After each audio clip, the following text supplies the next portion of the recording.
Welcome to Rewatch and Rank. On this channel, we rewatch older TV shows, provide a summary and opinion on the episode before ranking each episode against each other. Today's episode is One Punch Man Season 1, Episode 4, The Modern Ninja.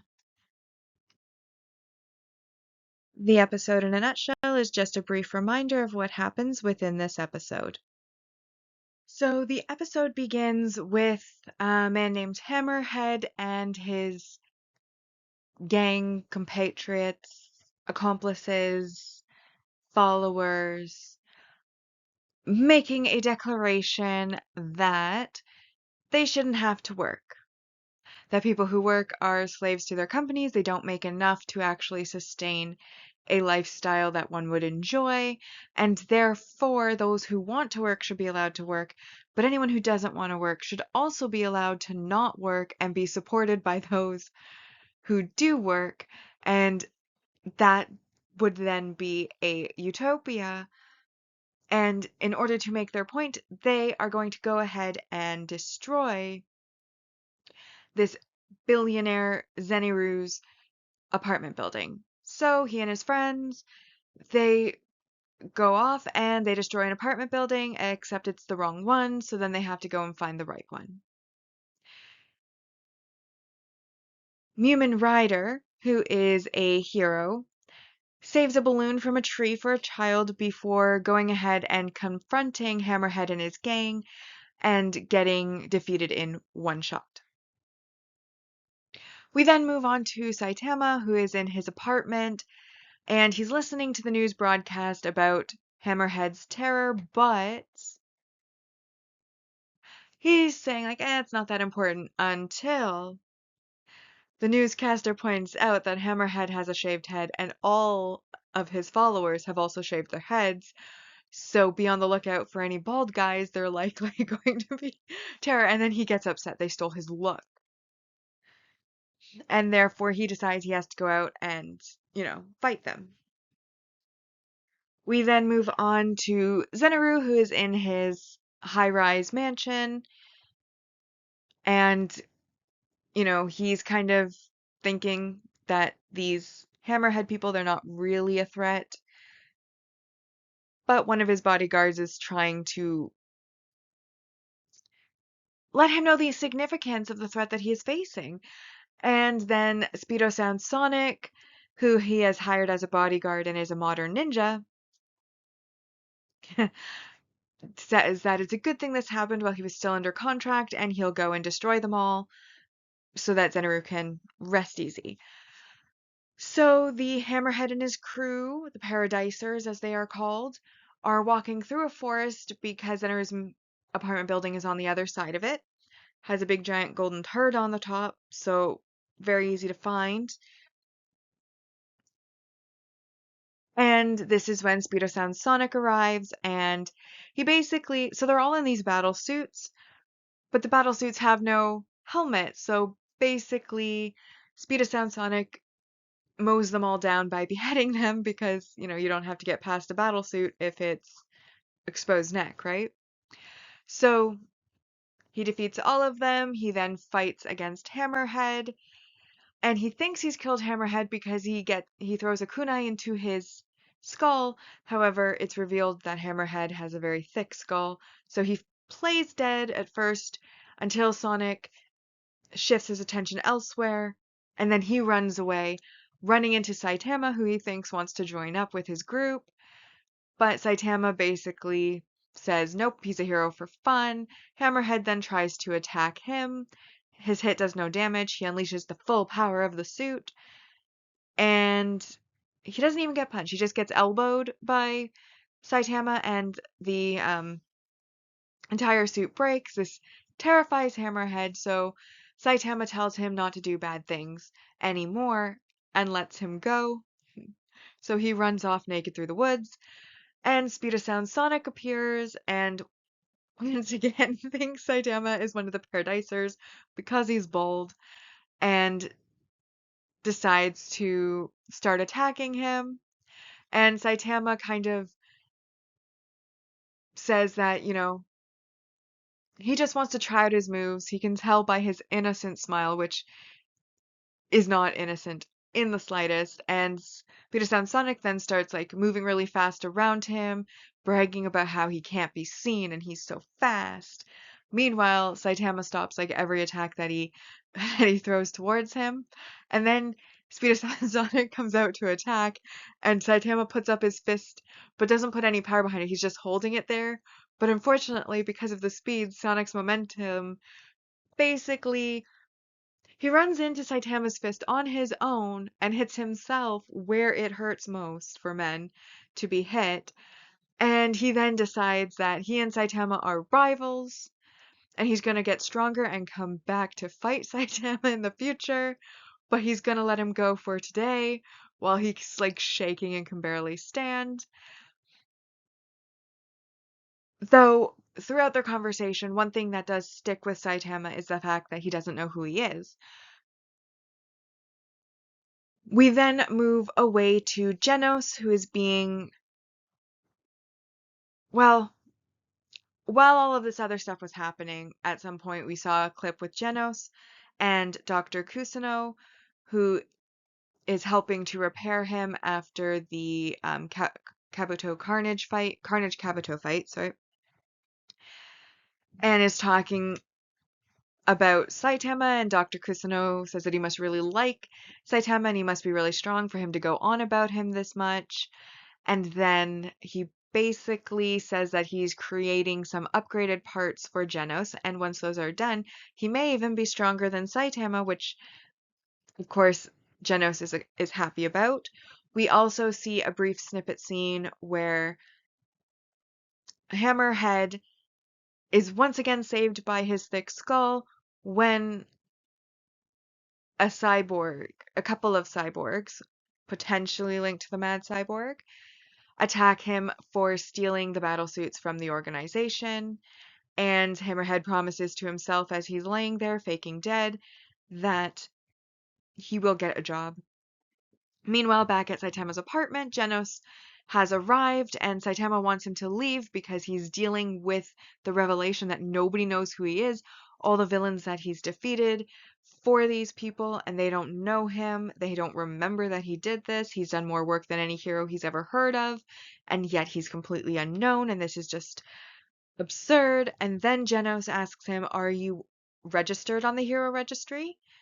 And Saitama doesn't know what that is, so they go pull up a website, and it is revealed that the Hero Association has a hero registry and controls the media.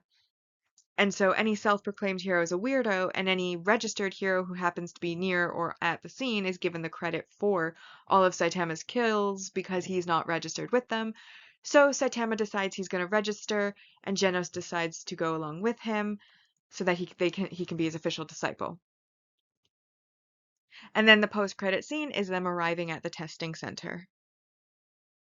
So now that we remember what happened in the episode, it's time to rank this episode on our mostly objective ranking list and our personal ranking list. So we'll start with the mostly objective ranking list. And first up, we have our multi-episode supporting character introduction. And for this, we have Hammerhead, which is 2 points. He makes cameos later. I don't think he comes back as like a main character of any episode, but we do check back with him, so it is multi-episode. Dr. Kusano also, I think, is in 3 or 4 episodes, and so he's also worth 2 points, and he is mentioned more than he's seen by Genos. We then have our multi-season supporting character introductions, which is the introduction of Mumen Rider, who is one of the more one of the heroes that keeps popping up throughout the series. And then we also have Speedo-san Sonic, who, now that he has declared himself Saitama's rival, keeps coming back again and again and again. So we'll see him again. And then we have our multi-season main character development, which is, of course, Saitama gaining a rival. And then we have the world building portion where we learn about the Hero Association, which has been mentioned in passing, though this is the first time that we've found out the extent to which the Hero Association is involved. And we find out that they control the media. and that only registered heroes' work is recognized, and again, self-proclaimed heroes are weirdos, and the public should just ignore them. So even though Saitama's been going around doing all this hero work, killing all these monsters that the heroes failed to kill, because he's not registered, he's been given no credit, he's not been remembered, and if he's remembered at all, it would be as a weirdo because that's what the Hero Association says. And that the Hero Association has tests that once you pass, you'll be added to the registry, and then you will be able to, from that point on, go ahead and be recognized for your hero work and gain credit for your own accomplishments, which will be great. But this brings us to 18 positive points. And then there were a couple negative messaging or behavior pieces to add to the episode. First off was the appearance-based judgments. We've always learned never judge a book by its cover. And yet, because Hammerhead decided to be bald and all of his followers decided to shave their heads, Saitama had a pretty bad day running around and everybody thought he was a terrorist because he was bald. And that's just not fair. So I'm going to take 2 points for that because it doesn't actually impact the score really. And then the other negative is purposefully taking away somebody's accomplishments and giving them to other people. This because the Hero Association wants to have control over heroes and the way the media presents them, even though it is Saitama who has defeated multiple monsters, monsters that the heroes under the association have failed to defeat. They're the ones who've been given credit for his kills and the ones that are remembered for his kills, which, frankly speaking, is absolutely terrible. And definitely not fair to Saitama. And obviously, pretty crappy situation. But that still leaves us with 14 points, which makes this yet another 10 out of 10 episode. So as a reminder, with our mostly objective ranking list, any episodes that have the same score will be aired, will be ranked in episode order, the order that they aired in. So our season ranking so far on a mostly objective ranking, in first we have The Strongest Man, The Lone Cyborg, this episode The Modern Ninjas in third, and then The Obsessive Scientist is in fourth. Bringing us now to the personal ranking. And I did find that there were some funny moments. For example, the fact that they destroyed the wrong building. They wanted to make a point to destroy a very wealthy person's home and instead destroyed probably hundreds of ordinary people's homes instead because they couldn't read a map. That the motivation for Saitama's hunting for Hammerhead was simply because he stole his look, otherwise he didn't actually care. And then the glaring weakness of the battle suits being that they have no head or neck protection, so they were able to be basically cut down super easily simply by targeting the exposed neck and beheading them all. So their battle suits ended up completely useless. We do get a hint at a deeper plot when we see the cyborg attacking Hammerhead because he stole the battle suits from their organization, whatever that organization may be. This is the first time we got to see Dr. Kusano on screen, and he's fixing up Genos, who is telling him about Saitama.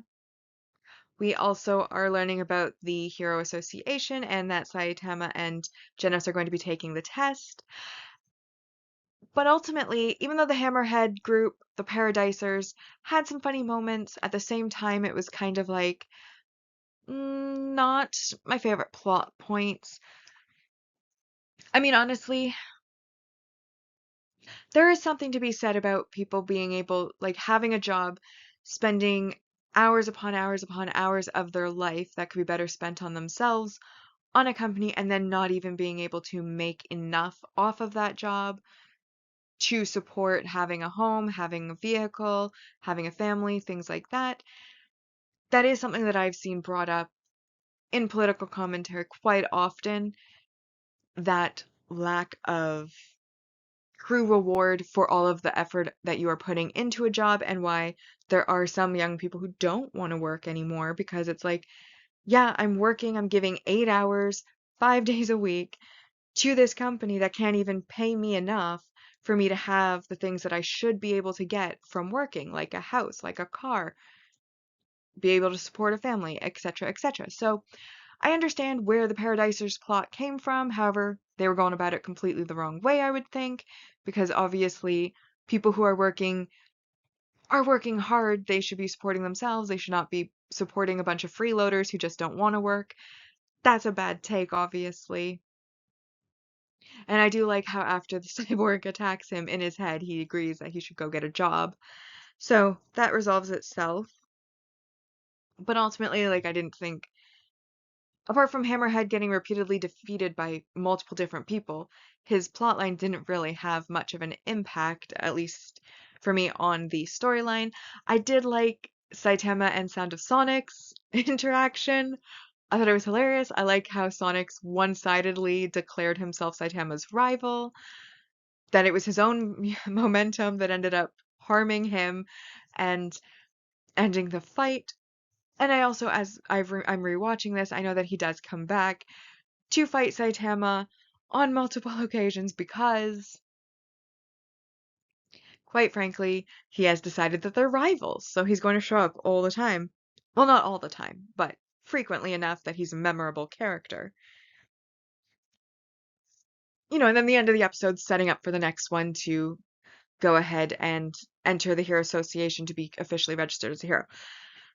So while I liked the episode, it was funny, I did feel like it was not the best of episodes. And because I didn't think that it was the best of episodes, I decided to give it a 6 out of 10, which brings the season ranking so far on the personal ranking to in first, The Obsessive Scientist, then The Strongest Man, The Lone Cyborg, and then this episode fell into fourth, The Modern Ninja. Bringing us now to our series ranking so far, and on our mostly objective ranking, it is a score of 38 out of 120, and then on the personal side, it is a score of 31 out of 120. And with that, we've now rewatched and ranked One Punch Man Season 1, Episode 4, The Modern Ninja. Like and subscribe if you'd like to, and I'll see you in the next episode.